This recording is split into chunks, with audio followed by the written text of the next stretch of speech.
जुड़ेगा इंडिया, जीतेगा भारत।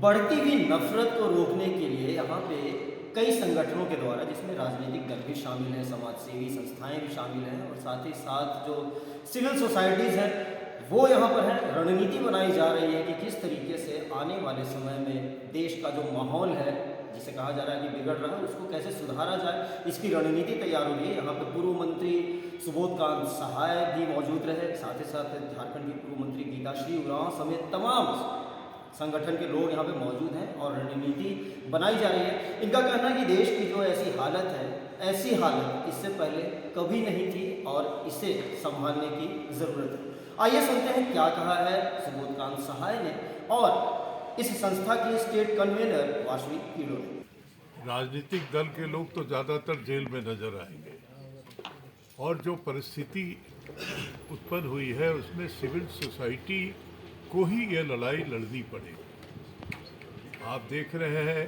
कि जितना फंडामेंटल राइट था वो सब वन बाय वन जो है ख़त्म किया जा रहा है और कानून बदला जा रहा है।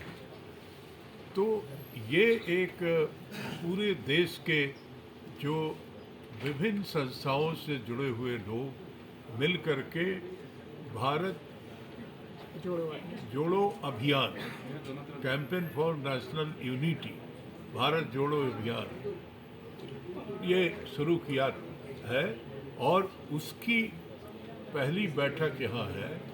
हमारी वाजपेयी जी उसकी जो है यहाँ के प्रदेश की अध्यक्ष हैं और ये लोगों को जो मानसिक तौर पे जहरीला बनाया गया है उस पे वैचारिक तौर पे लोगों से, जो गांधी का भारत था, जो नेहरू का लोहिया का भारत था, वो तमाम विचारधारा के लोग जो लेफ्ट के थे वो सब लोग पहले देशभक्त थे, उसके बाद राजनीतिक दल थे। आज कौन देशभक्त है और कौन दुश्मन है एक नई कहानी पढ़ाई जा रही है। इससे लड़ने के लिए एक रूपरेखा बनाए कि झारखंड राज्य में कितना सफ़र किया यहाँ पर। मूलतः यह राज्य बना था आदिवासियों के आकांक्षाओं को पूरा करने में, यही CNT SPT की लड़ाई हुई इतनी। तो सामाजिक संगठनों ने ही वो लड़ाई जीती, राजनीतिक दल वो लड़ाई नहीं मैं मानता हूँ। सामाजिक संगठनों ने ही मूलतः वो अपने जल जंगल ज़मीन की लड़ाई जीती और बहुत सारे लड़ाइयाँ लड़ी। तो ये एक प्रयास है। मैं समझता हूँ कि पत्रकार जो थोड़े बचे हैं, रेड जिनके यहाँ नहीं हुआ है, वो भी इसमें शामिल हो।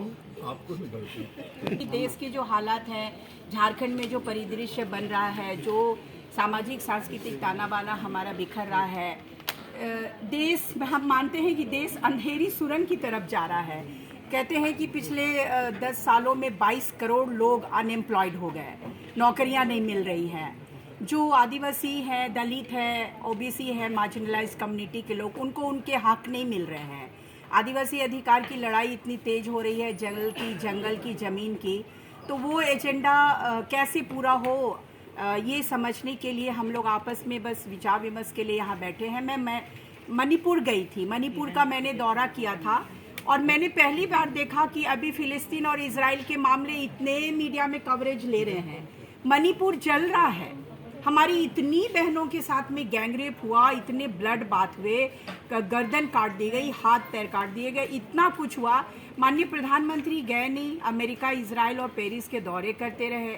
हमारी मैडम राष्ट्रपति कुछ नहीं बोल रही हैं। हमारा दिल बहुत जल रहा है, मणिपुर जल रहा है ना। हम यहाँ बहुत घुटन महसूस कर रहे हैं कि हमारे जो कुकी, मार, मिजो, चीन, जोमी जो एथनिक कम्युनिटी है ना, उनको पहाड़ों से खदेड़ने की एक जो लंबी प्रक्रिया चल रही थी और लोग वहाँ पे बैठ के जिस तरीके से उन्माद पैदा कर रहे हैं और आदिवासियों की क्लिनजिंग कर रहे हैं। पूरे इम्फाल से कुकी जोमी को ख़त्म कर दिया गया और पहाड़ों से उसके कॉपर, निकल और प्लैटिनम को लेने की, लूटने की जो साजिश चल रही है, हम उसी की तैयारी के लिए बैठे हैं। हमारे मणिपुर से भी काफ़ी लोग आ रहे हैं जो हमारे साथ बैठेंगे और आने वाले दिनों में इस इशू को लेकर हम आगे कैसे कार्यक्रम करेंगे, इसलिए हमने सारे फ्रेंड्स को हम लोग बुलाए हैं। सोशल एक्टिविस्ट भी हैं और हमारे कुछ पॉलिटिकल फ्रेंड्स भी हैं जो मिल के झारखंड में काम करते रहे लंबे समय से, तो हम लोग एक साथ अभी आपस के समझ के लिए हम लोग आए हैं। लाइव लगातार के वीडियो को लाइक करें, सब्सक्राइब करें और बेल आइकन को दबाना न भूलें।